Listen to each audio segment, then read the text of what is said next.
Piano-Play-It.com.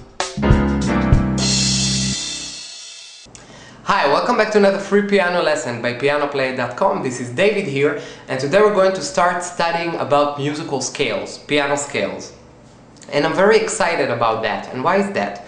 That's because if until today we played chords or we played notes, we read notes, we only read from note to note or from chord to chord. What we're going to do today is start understanding the concept behind a group of chords and the concept behind a group of notes. Why? Because musical scales are the skeleton of music.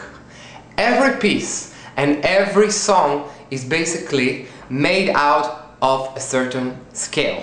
So all the chords we're playing in a certain song belong to a family from the same scale, and usually when we play a melody it is based on one musical scale.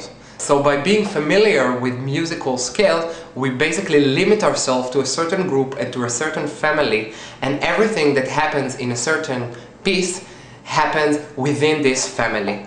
So how are musical scales going to help us? Well, that's very interesting. We talked about chords, right?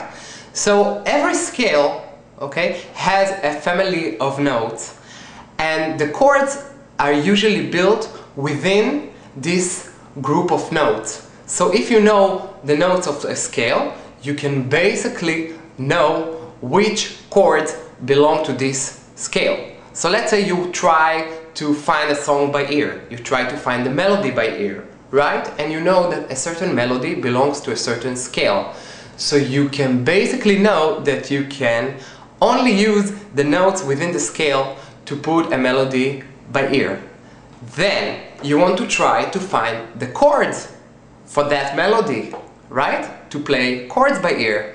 You use the scale, the chords that exist within this musical scale, and then it will really help you to limit your options and to find the chords that belong to that certain melody.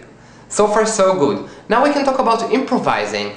If music is so mathematical and it has a certain logic, when you improvise you can recognize the existence of a certain scale, and you can already be familiar, okay, the song that I'm hearing, the chords that I'm hearing sounds like a C major scale, for example. So I'm gonna use the notes within this scale, and I'll teach you also the relationship between the notes in the scale, and then you can really improve your ability to improvise. Last but not least, scales are a great means of exercising. So we're going to use scales to practice certain motorical skills that has to do with playing each hand apart, then counter movement, and then maybe parallel movement.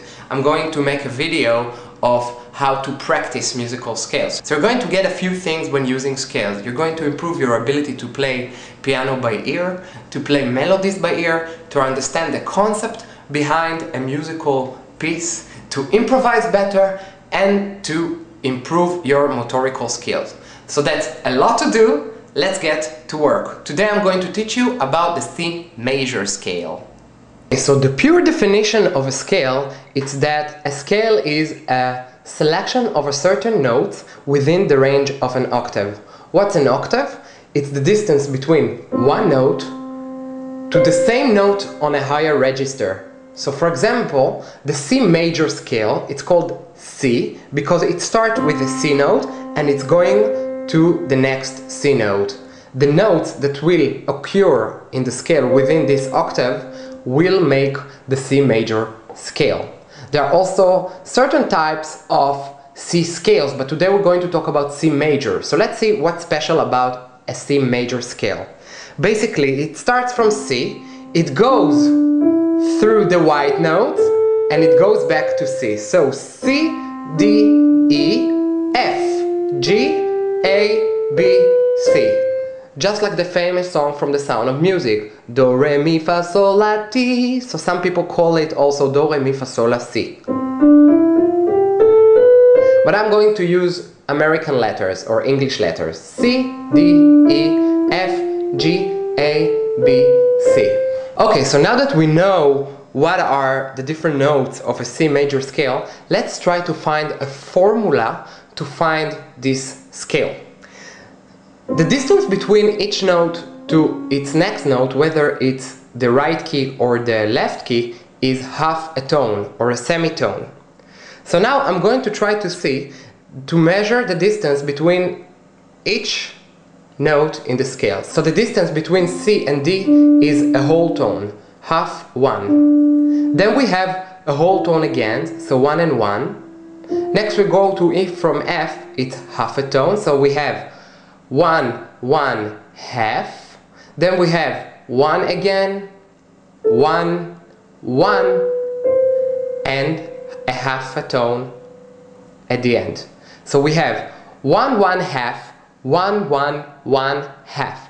And that is, my friend, the formula of each and every major scale.